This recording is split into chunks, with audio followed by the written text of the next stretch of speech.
प्यारे बच्चों, आज हम पढ़ने वाले हैं शब्द विचार। इसके पहले वाले वीडियो में मैंने वर्ण विचार खत्म किया है, तो अगर आपने उसका वीडियो नहीं देखा है तो लिंक डिस्क्रिप्शन बॉक्स में होगा या आई बटन में दिख रहा होगा, आप देख लीजिए। क्योंकि जिसका बेसिक मजबूत होता है उसे आगे पढ़ने में और ज़्यादा आसानी होता है। तो चलिए आज का टॉपिक शुरू करते हैं, शब्द विचार। तो सबसे पहला बात है, शब्द किसे कहते हैं, शब्द क्या होता है। तो इसके पहले वाला वीडियो मैंने बताया था वर्ण, और वर्ण बताया था कि वर्ण मूल ध्वनि का मूल रूप है जिसका खंड या टुकड़ा नहीं किया जाता। मतलब कह सकते हैं कि ध्वनि की सबसे छोटी इकाई को कहते हैं वर्ण।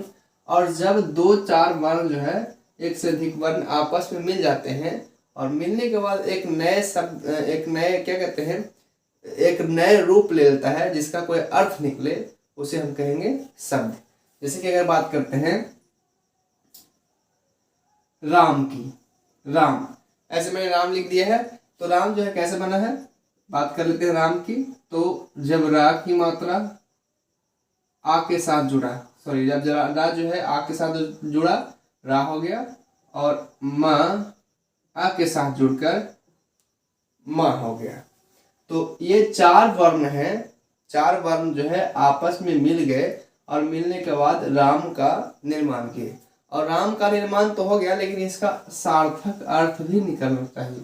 सार्थक अर्थ कहने का मतलब है कुछ ऐसा अर्थ जो सही हो, जो हम आम जिंदगी में या फिर जो जिसका कोई अर्थ सही में निकले।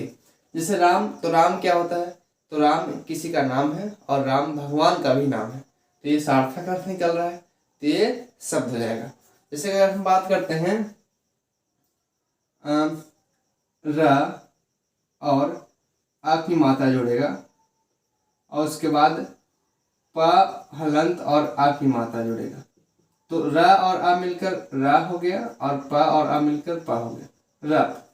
ये तो रप क्या होता है, रप ऐसा कोई शब्द ही नहीं है। तो ये जो है वर्णों के मिलने से कोई शब्द तो बना, लेकिन ये शब्द कोई सार्थक शब्द नहीं होगा, इसका कोई अर्थ नहीं निकलेगा, इसलिए इसे हम शब्द के रूप में नहीं लिखेंगे। मैं आशा करता हूँ कि आपको समझ में आ गया होगा मैं यहाँ पे क्या समझाने की कोशिश कर रहा था। तो वर्णों के सार्थक मेल को, वर्णों के सार्थक मतलब सही तरीके के मेल को शब्द कहते हैं, ना कि उठ पटांग मेल को जिसका कोई अर्थ नहीं निकले। तो परिभाषा इस प्रकार से हो जाता है, वर्णों या ध्वनियों के सार्थक मेल को, सार्थक मेल मतलब सही तरीके का मेल को शब्द कहते हैं। जैसे कि गाय, घर, रोटी, हिमालय, कलम इत्यादि।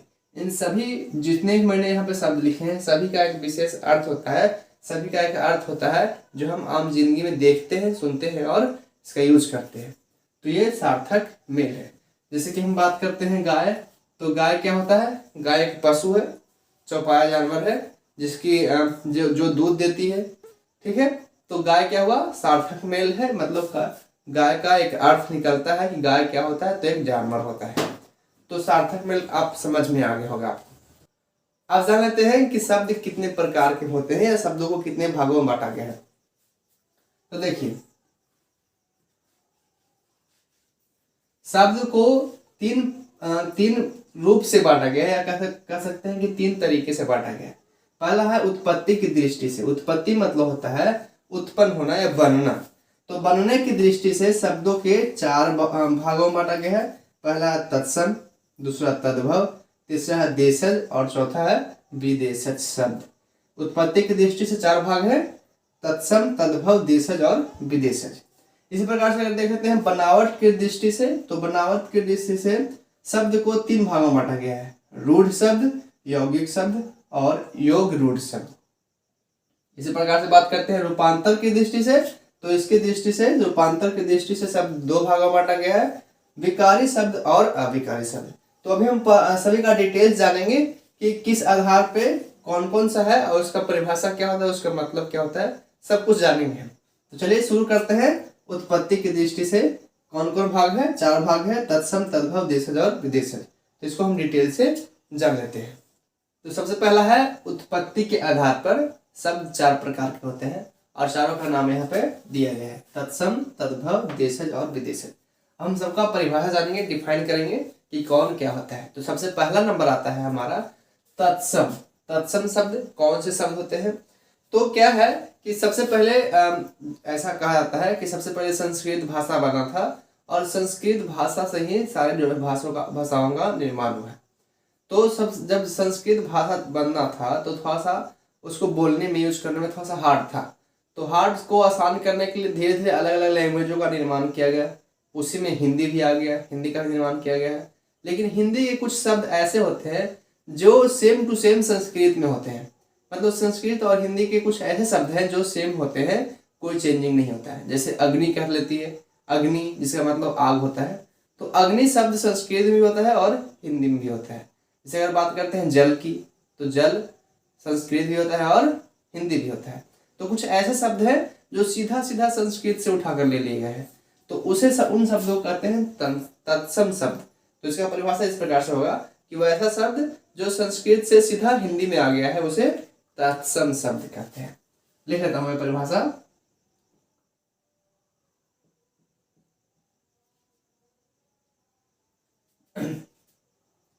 तो परिभाषा इस प्रकार से है, वो ऐसा शब्द जो संस्कृत से सीधा हिंदी में आ गया है, संस्कृत से सीधा हिंदी में आ गया है, उसे तत्सम शब्द कहते हैं। जैसे अगर बात करते हैं कि तत्सम शब्द कौन से हैं, कैसे होते हैं, तो जैसे कि हम बात करते हैं जल, जल मतलब होता है पानी।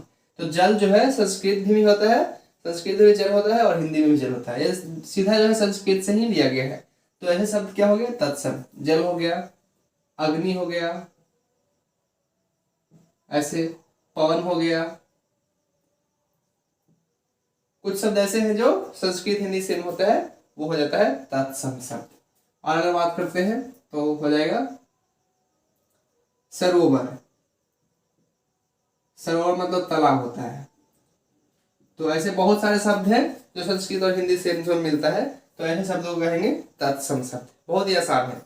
और दूसरा नंबर आता है तद्भव शब्द। तद्भव किसे कहेंगे? तो कुछ ऐसे शब्द है जिसको संस्कृत के शब्द जैसे मतलब कि तत्सम शब्द का रूप बदल दिया गया है, मतलब उसको थोड़ा सा कुछ रूप चेंज कर दिया गया है, जिसको कहते हैं कि रूप बिगाड़ दिया गया है। ऐसा भी कह सकते हैं कि रूप बिगाड़ दिया गया है, तो उसको कहते हैं तद्भव शब्द। तो इसका परिभाषा इस प्रकार से हो जाएगा कि तत्सम शब्द कहेंगे, यहाँ तत्सम शब्द के ही बिगड़े हुए रूप को या रूपांतरित हुए बदले हुए रूप को, बिगड़ना मतलब रूपांतरित होना या बदल जाना। तो तत्सम तब शब्द के बिगड़े हुए रूप को या बदले हुए रूप को तद्भव शब्द कहते हैं। परिभाषा मैं लिख लेता हूं पहले। तो परिभाषा इस प्रकार से लिख लिया मैंने, तत्सम शब्द के बिगड़े या बदले हुए रूप को तद्भव कहते हैं। जैसे कि अगर बात करते हैं अग्नि की, तो अग्नि से बन गया आग, आग। तो आग क्या हो जाएगा? आग हो जाएगा तद्भव शब्द। अग्नि हो गया तत्सम शब्द क्योंकि सीधा सीधा संस्कृत से लिया गया है, और आग हो गया तद्भव शब्द क्योंकि अग्नि से आग बना दिया गया। जैसे पानी है, जल, जल से हो गया पानी, ये पानी हो गया, तो क्या हो गया? तद्भव हो गया। पवन था, पवन से हवा कर दिया गया, तो हवन क्या हो जाएगा? हवन हो जाएगा तद्भव शब्द। सरोवर था, सरोवर से तालाब कर दिया गया। तो ये कुछ शब्द जो है वो तद्भव है, जो संस्कृत में कुछ और था और उसको जो है कुछ रूप बदलकर हिंदी में कर दिया गया है। मतलब तत्सम शब्द का बिगड़ा हुआ रूप है जिसको हिंदी में कुछ और नाम दे दिया गया है, वो हो गया तद्भव शब्द। तो तत्सम और तद्भव आपको समझ में आ गया होगा। आई होप आपको कोई कंफ्यूजन नहीं होना चाहिए, क्योंकि इसका जो है परिभाषा जो है बहुत ही आसान है। संस्कृत से सीधा हिंदी में आ गया है, कोई चेंजिंग नहीं हुआ है, तो तत्सम शब्द। और संस्कृत से हिंदी में आते समय इसमें कुछ चेंजिंग हो गया, कुछ बदलाव हो गया, जिसका रूप कुछ बिगाड़ दिया गया है, उसे तद्भव कहते हैं। जैसे अग्नि से हो गया आग, जल से हो गया पानी, ऐसे। देशज शब्द तीसरे नंबर पे आता है, देशज शब्द। तो देशज शब्द किसे कहेंगे? तो कुछ ऐसे शब्द हैं हमारे देश में जो मतलब बोलचाल की भाषा में हमेशा चलता आ रहा है, इसको हम हमेशा से यूज करते आ रहे हैं, जो हमारे देश का ही शब्द है, उसे कहेंगे देशज शब्द। जैसे कि हम कहते हैं लोटा, तो लोटा क्या होता है? एक बर्तन होता है जिसमें हम पानी पीते हैं वगैरह काम करते हैं। तो लोटा क्या है? एक अपना देश का शब्द है, इसको जो है मतलब कहीं से लिया नहीं गया, ना संस्कृत से लिया गया है, अपने देश से बहुत सालों से बोलते आ रहे हैं। जैसे हो गया पगड़ी, जो सर पे बांधा जाता है, तो पगड़ी। तो ऐसे शब्द जो है वो हमारे देश में ही है, हमारे देश में इसका उत्पत्ति हुआ, बोलचाल की भाषा में ज्यादा यूज करते हैं। तो परिभाषा में लिख लेते हैं। तो परिभाषा इस प्रकार से लिखेंगे, वैसा शब्द, तो परिभाषा मैंने लिख लिया है, वैसा शब्द जो हमारे देश की बोलचाल में उपयोग होता रहा है। मैंने लिखा है होता रहा है, हमेशा से इसका उपयोग हो रहा है। तो ऐसे शब्द को कहते हैं देशज शब्द। जैसे एग्जाम्पल लिख लेते हैं, एग्जाम्पल क्या होगा, तो एग्जाम्पल हो जाएगा लोटा, जैसे हो जाएगा पगड़ी, और हो जाएगा डिबिया,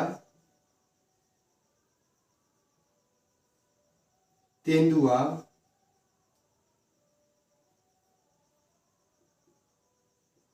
इत्यादि। ऐसे बहुत सारे शब्द हैं जो हमारे देश में ही बोले जाते हैं और हमारे देश हमारे आम बोल चाल में जो है उपयोग होता है। तो ऐसे शब्द को हम देशज कहेंगे। फिर से दोहराता हूँ, क्या होता है, वो ऐसा शब्द जो हमारे देश की बोलचाल में बोलते आ रहे हैं, उपयोग होते आ रहा है, उसे कहते हैं देशज शब्द। जैसे लोटा, पगड़ी, डिबिया, तेंदुआ और बहुत सारे शब्द होते हैं। अब नंबर बारी आता है चौथा का, विदेशज शब्द। तो विदेशज शब्द किसे कहेंगे, तो कुछ शब्द हमारे भारत में ऐसे हो गए हैं जो विदेशों से लिया गया है। मतलब ये कि विदेशी शब्द पहले था, अब हम उसको हिंदी में भी यूज करने लगे, तो उसको हिंदी का रूप दे दिया गया है। तो उन शब्दों को कहा गया है विदेशज शब्द, जो पहले विदेशी शब्द था और उसको हम अब हिंदी में भी यूज कर लेते हैं। जैसे कि हॉस्पिटल, तो हॉस्पिटल क्या है, एक अंग्रेजी वर्ड है हॉस्पिटल, लेकिन इसका हिंदी अर्थ होता है अस्पताल। तो अधिकतर लोग हम लोग अस्पताल नहीं कहते हैं, हॉस्पिटल ही कहते हैं। तो इन शब्दों को क्या कहेंगे, हम कहेंगे विदेशज शब्द। तो पहले हम परिभाषा लिखते हैं, वो ऐसा शब्द जो विदेशों से लिया गया है या विदेशी भाषा से लिया गया है। तो परिभाषा में लिख लिया है, वैसा शब्द जो विदेशी भाषा से लिया गया है उसे विदेशज शब्द कहते हैं। जैसे कि एग्जाम्पल इसका बात करें, एग्जाम्पल क्या हो जाएगा, तो एग्जाम्पल होगा हॉस्पिटल, हॉस्पिटल। अगर बात करें तो और हो जाएगा अफसोस, अफसोस। देखिए अफसोस जो है वो हिंदी का वर्ड नहीं है, ये उर्दू का वर्ड है, उर्दू या कह सकते हैं फारसी का वर्ड है अफसोस, जिसको हम अब हिंदी में यूज कर लेते हैं। जैसे नफरत, तो नफरत भी उर्दू का ही वर्ड है। नफरत का अगर हिंदी कहें तो घृणा होता है। अगर हम लोग घृणा नहीं करते हैं, अब लोग हम नफरत करते हैं, ठीक है, प्यार करते हैं, नफरत करते हैं। तो ये नफरत भी क्या है, उर्दू वर्ड है जो हम अभी यूज करते हैं अपने बोलचाल में। तो ये विदेशज शब्द है। और भी हो सकता है जैसे कि स्कूल, स्कूल। अब हम लोग विद्यालय की जगह पर स्कूल ही का प्रयोग करते हैं, स्कूल जा रहे हैं, कहाँ जा रहे हैं, स्कूल जा रहे हैं। तो ऐसे कई शब्द हैं हमारे देश में, हमारे बोलचाल में, हमारे हिंदी में, जो विदेशज शब्द है, जो विदेशी भाषा का शब्द था और हम लोग हिंदी में उसका उपयोग कर लेते हैं। तो ऐसे बहुत सारे शब्द हैं जो विदेशज शब्द कहते हैं। तो समझ गए, शब्द के उत्पत्ति की दृष्टि से शब्द चार प्रकार के होते हैं, तत्सम, तद्भव, देशज और विदेशज। और मैंने चारों बताया, फिर से एक बार दोहराते हैं। तत्सम जो सीधा संस्कृत से ले लिया गया है उसे तत्सम कहेंगे। तद्भव तत्सम का ही बिगड़ा हुआ रूप है, कुछ बदला हुआ रूप है, उसे तद्भव कहेंगे। देशज जो हमारे देश में हमेशा से बोलते आ रहे हैं उसे कहेंगे देशज शब्द। और विदेशज जो दूसरी भाषाओं से हिंदी में आ गया है, जो विदेशों से आ गया है, उसे विदेशज कहेंगे। ये उत्पत्ति की दृष्टि से था। अब जान लेते हैं बनावट की दृष्टि से शब्द कितने प्रकार के होते हैं और क्या क्या उसका जो है परिभाषा वगैरह है, तो ये देख लेते हैं। आइए अब जान लेते हैं कि बनावट या रचना की दृष्टि के अनुसार शब्द कितने प्रकार के हैं। तो इस प्रकार से बनावट या रचना की दृष्टि के अनुसार शब्द को 3 भागों में बांटा गया है, रूढ़ शब्द, यौगिक शब्द और योग रूढ़ शब्द। अब हम इसका डिटेल्स जान लेते हैं कि क्या होता है इसका परिभाषा, क्या इसका डिफिनेशन होता है, अच्छे से डिफाइन कर लेते हैं। तो सबसे पहला बात आता है, सबसे पहला जो है हमारा दिया गया है रूढ़ शब्द। रूढ़ शब्द किसे कहेंगे, तो कुछ शब्द ऐसे होते हैं जिसको अगर हम तोड़ दें, 2 भागों में बांट दें, तो उसका कोई मतलब नहीं निकलेगा। जब हम तोड़ देंगे तो कोई मतलब नहीं निकलेगा, जब जोड़ देंगे तो एक मतलब जो है एक अर्थ निकलेगा। जैसे कि अगर बात करते हैं नाक, अगर हम नाक की बात करते हैं, ना और नाक, तो इसमें 2 वर्ण हैं। पहले हम बात करेंगे ना की और उसके बाद आएगा का। तो अगर हम दोनों को अलग अलग कर दिए हैं तो ना का मतलब ही कुछ नहीं होता है और का मतलब ही कुछ नहीं होता है। तो ऐसे शब्द जिसको तोड़ने पर, खंड करने पर कोई अर्थ ना निकले उसे कहेंगे रूढ़ शब्द। जैसे अगर हम बात करते हैं हाथ, हा और था हाथ, तो अगर हम इसको तोड़ दें तो हो जाएगा हा और था, ऐसे। अब हा का भी कोई मतलब नहीं निकल रहा है और था का भी मतलब कोई नहीं निकल रहा है, तो क्या हो गया रूढ़ शब्द। तो इसका परिभाषा में ऐसे लिखेंगे कि वैसा शब्द जिसका खंड करने पर कोई अर्थ न निकले उसे रूढ़ शब्द कहते हैं। तो परिभाषा लिख लेता हूं मैं। तो परिभाषा इस प्रकार से मैं लिखा है, वैसा शब्द जिसका खंड करने पर, मतलब खंड मतलब होता है टुकड़ा या तोड़ना, तो खंड करने पर कोई अर्थ न निकले उसे कहेंगे रूढ़ शब्द। जैसे कि मैंने एग्जांपल बताया है आपको, नाक है, अगर तोड़ेंगे तो ना और का दो शब्द होते हैं, दो वर्ण होते हैं, दोनों का कोई अर्थ नहीं निकल रहा है, तो ये हो गया रूढ़ शब्द। और इसका जस्ट अपोजिट होता है यौगिक शब्द। यौगिक शब्द क्या हो जाएगा, वह शब्द होगा जिसको हम तोड़ेंगे तो तोड़ने के बाद भी अपना अपना अर्थ जो है वो बनाए रखेगा, वो क्या हो जाएगा यौगिक शब्द जाएगा। जैसे हम एक एग्जांपल लेकर समझते हैं। अगर लिखते हैं विद्यालय,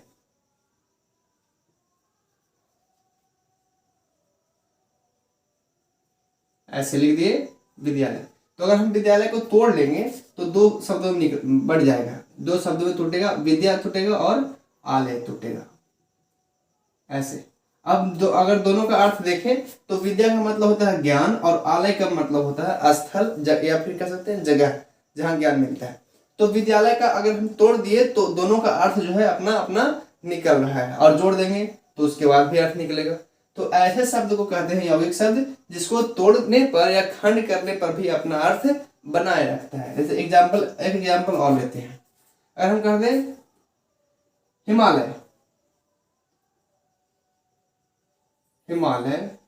तो अगर हम हिमालय को तोड़े तो आता है हिम और आलय, ऐसे। हिम का अर्थ होता है बर्फ और आलय मतलब जहां रहता है जगह, तो बर्फ वाली जगह होता है हिमालय, तो तोड़ने पर अपना अर्थ जो है बनाए रखता है। तो ऐसे शब्द को कहेंगे यौगिक शब्द। तो परिभाषा लिख लेते हैं, वैसा शब्द जो खंड करने पर भी अपना अर्थ बनाए रखता है। तो परिभाषा मैंने लिखा है, इस प्रकार से लिखा है, वैसा शब्द जिसको खंड करने पर कोई अर्थ निकले। यहाँ पे क्या था, कोई अर्थ निकले, और यहाँ पे कोई अर्थ नहीं निकले। तो यहाँ पर नहीं निकल रहा था, यहाँ पर निकल रहा है, उसे यौगिक शब्द कहते हैं। जैसा कि एग्जाम्पल मैंने दिया है, आप समझ ही गए होंगे एग्जाम्पल से। विद्यालय था, तोड़ दिए, विद्या और आलय दोनों का एक अर्थ निकलता है, तो ऐसे शब्द को कहेंगे यौगिक शब्द। अब जानते हैं योग रूढ़ शब्द। योग रूढ़ शब्द क्या हो जाएगा, तो योग रूढ़ शब्द में वो शब्द आते हैं जिसको हम तोड़ेंगे, जिसको हम देखेंगे तो अपना अर्थ को छोड़कर एक विशेष अर्थ को ग्रहण करता है। मतलब कि ऐसे यौगिक शब्द होते हैं जो एक विशेष अर्थ को ग्रहण करता है, मतलब लिखने का मतलब कुछ और होगा, कहने का मतलब कुछ और होगा, तो ऐसे शब्द को कहते हैं योग रूढ़। जैसे हम एक एग्जाम्पल लेते हैं, उसके बाद और अच्छे से समझ आएगा। अगर हम कहते हैं लंबोदर, ऐसे, तो लंबोदर का मतलब होता है लंब करेंगे, लंब मतलब होता है लंबा, उदर मतलब सूढ़, जिसका सूढ़ लंबा है। तो क्या हो जाएगा, ऐसे हम क्या कर रहे हैं, जिसका सूढ़ लंबा है लेकिन अर्थ क्या निकल रहा है, लंबोदर किसको कहते हैं, गणेश भगवान को कहते हैं। तो एक विशेष अर्थ को ग्रहण किए हुए, तो उसे हम कहेंगे योग रूढ़ शब्द। जैसे अगर हम बात करें पंकज, ऐसे पंकज, तो पंकज को है, पंकज क्या होता है, पंकज किसको कहते हैं, कमल को कहते हैं, कमल का फूल, कैसे कमल के फूल। तो पंकज का अर्थ मतलब क्या हुआ, कमल का फूल। तो कहने का मतलब कुछ और है और विशेष अर्थ को ग्रहण किए हुए हैं, तो ऐसे शब्द को कहते हैं योग रूढ़ शब्द, जो विशेष अर्थ ग्रहण किए हुए आता है। तो परिभाषा इस प्रकार से लिखेंगे। तो परिभाषा मैंने इस प्रकार से लिखा है, वैसा शब्द जो साधारण अर्थ को छोड़कर एक विशेष अर्थ ग्रहण करता है, विशेष अर्थ ग्रहण करता है, उसे योग रूढ़ शब्द कहते हैं। जैसे एग्जाम्पल से आप समझ गए होंगे। एग्जाम्पल है, कुछ कहने का मतलब कुछ और है और एक विशेष अर्थ को बतलाता है, जो लिखा हुआ है इससे विशेष अर्थ बताता है, उसे योग रूढ़ शब्द कहेंगे। इसमें और एग्जाम्पल हो जाएंगे, जैसे कि चक्रपाणी। तो चक्रपाणी का मतलब होता है कि जिसके हाथ में, चक्र मतलब होता है चक्र और पानी मतलब हाथ, जिसके हाथ में चक्र हो, तो कहने का मतलब है विष्णु भगवान। तो ऐसे शब्द को कहेंगे योग रूढ़ शब्द। तो अभी हम जान लिए, क्या जान लिए कि बनावट की दृष्टि से शब्द के तीन प्रकार होते हैं। पहला है रूढ़ शब्द, जिसमें शब्द को तोड़ने पर, शब्द को बांटने पर कोई अर्थ नहीं निकलता है। दूसरा है यौगिक शब्द, जिसको शब्द को तोड़ेंगे, दो भागों में बांटेंगे तो दोनों का अपना अर्थ निकलेगा। और तीसरा है योग रूढ़ शब्द, जिसका एक विशेष अर्थ ही निकलता है। तो ये था बनावट की दृष्टि से। अब जान लेते हैं रूपांतर की दृष्टि से शब्द क्या होता है, कितने प्रकार के होते हैं। अब जान लेते हैं कि रूपांतर की दृष्टि से या रूपांतरण की दृष्टि से शब्द के दो भेद हैं। क्या है, विकारी शब्द और अविकारी शब्द। विकारी शब्द किसे कहेंगे, तो वैसे शब्द जिसका रूप वचन, लिंग, पुरुष, कारक आदि के अनुसार बदलते रहता है। उसका जो है रूप जो है बार बार बदलता है। जब लिंग चेंज होगा तो कुछ और हो जाएगा, पुरुष चेंज होगा तो कुछ और हो जाएगा। तो ऐसे शब्द को कहते हैं विकारी शब्द। एक एग्जाम्पल आप समझेंगे तो आपको समझ में आ जाएगा।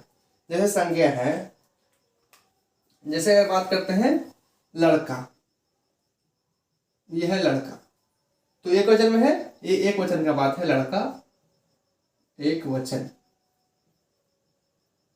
तो क्या था, लड़का था। अगर हम इसी को बहुवचन में कर देंगे, जब हम इसका लिंग चेंज जिसका वचन चेंज कर देंगे तो क्या हो जाएगा, इसका वचन चेंज कर देंगे। अगर बहुवचन कर देंगे हम बहुवचन, तो लड़का का बन जाएगा लड़के। क्या हो जाएगा, लड़के। तो देखिए, तो इसका रूप चेंज हो गया ना, वचन के अनुसार इसका रूप चेंज हो गया। अगर इसका लिंग चेंज कर देंगे तो लड़का से हो जाएगा लड़की, तो फिर से इसका रूप चेंज हो गया। तो ऐसे शब्द जिसका रूप चेंज होते रहता है, जो बदलते रहता है, उसे कहेंगे विकारी शब्द।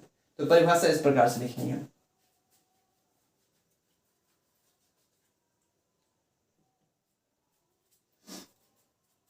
तो परिभाषा इस प्रकार से मैंने लिखा है, वैसे शब्द जिनका रूप लिंग, वचन, पुरुष और कारक के अनुसार बदलते रहता है, उसे कहेंगे विकारी शब्द। जैसे इसका एग्जाम्पल कौन कौन सा है, इसका एग्जाम्पल है जैसे संज्ञा। संज्ञा जो है, संज्ञा के शब्द जो होते हैं वो लिंग वचन के अनुसार बदल जाता है। तो संज्ञा और हो जाता है सर्वनाम, विशेषण, क्रिया। ये चार हैं जो विकारी शब्द में आते हैं। इनका रूप चेंज होते रहता है। तो ये हो गया विकारी शब्द। अब जान लेते हैं अविकारी शब्द। अविकारी क्या होगा, जस्ट इसका अपोजिट होगा, मतलब जस्ट इसका उल्टा होगा। विकारी में रूप चेंज हो जाता है और अविकारी में रूप नहीं चेंज होगा। चाहे कुछ भी आ जाए, आंधी आ जाए, तूफान आ जाए, इसका रूप चेंज नहीं होने वाला है, तो उसे कहेंगे अविकारी शब्द। जैसे कि हम बात करते हैं, अगर हम कर दें मोहन तेज दौड़ता है,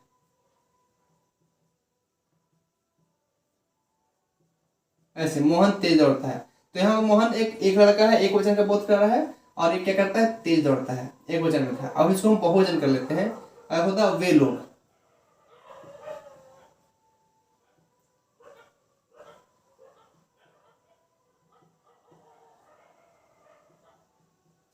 यहाँ लिख दिया मैंने, वे लोग तेज दौड़ते हैं। तो देखिए, वे लोग तेज दौड़ते हैं, तो यहाँ पर जो है दौड़ना का जो है दौड़ते हैं हो गया, चेंज हो गया थोड़ा सा, दौड़ता है दौड़ते हैं, ऐसे बहुवचन हो गया।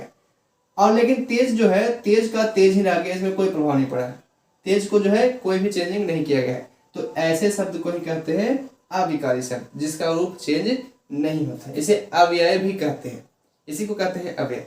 तो परिभाषा इस प्रकार से लिखेंगे, वैसा शब्द। तो परिभाषा मैंने इस प्रकार से लिखा है, जैसे वैसा शब्द जिसका रूप लिंग, वचन, पुरुष और कारक के अनुसार नहीं बदलता है। विकारी में क्या होता है कि बदल जाता है, जैसे कि संज्ञा, सर्वनाम में कुछ शब्द होते हैं ऐसे जो बदल जाते हैं। लेकिन अविकारी का है कि शब्द जो है नहीं बदलता है, उसे अविकारी कहते हैं। और अव्यय भी इसी को कहते हैं। जैसे कि इसका एग्जाम्पल है क्रिया विशेषण, संबंधवाचक, समुच्चयवाचक और विस्मय आदि बोध है।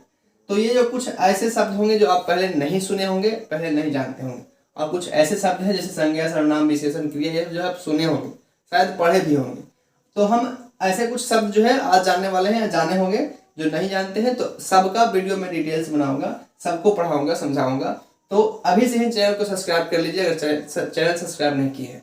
तो आज हमारा टॉपिक था शब्द विचार, जिसको हम अच्छे से समझाए हैं, डिफाइन किए हैं, और आशा करता हूँ कि आपको अच्छे से समझ में आया होगा। तो अगर वीडियो अच्छा लगा हो तो चैनल को सब्सक्राइब जल्दी से कीजिए, बेल आइकन ऑल पर सेट कर लीजिए, ताकि आगे आने वाला कोई भी वीडियो आपसे मिस नहीं हो। और बात यही खत्म नहीं होता है, वीडियो को ज़्यादा से ज़्यादा शेयर भी कीजिए, अपने दोस्तों के साथ शेयर कीजिए, उनको भी कहिए अपने दोस्त को शेयर करिए, ताकि अच्छी नॉलेज सबके पास पहुंच सके। हाँ, अभी तक वीडियो को लाइक नहीं किए हैं तो जल्दी से लाइक कर दो यार। अब कब करोगे लाइक, वीडियो तो खत्म होने वाला है। जल्दी से कमेंट कर दो वीडियो कैसा लगा, या किसी और टॉपिक में वीडियो चाहते हैं तो वो भी आप मुझे कमेंट में लिख दो, ताकि आगे आने वाले समय में मैं आपके टॉपिक पे वीडियो बना सकूं। तो वीडियो कैसा लगा आप सब कुछ लिख दीजिएगा कमेंट में। अपना प्यार बनाए रखिएगा और ऐसे ही देखते रहिए, वीडियो सीखते रहिए। तो फिर मिलते हैं एक नए वीडियो में एक नए टॉपिक के साथ। तब तक के लिए देखते रहिए, सीखते रहिए। बाय बाय, जय हिंद।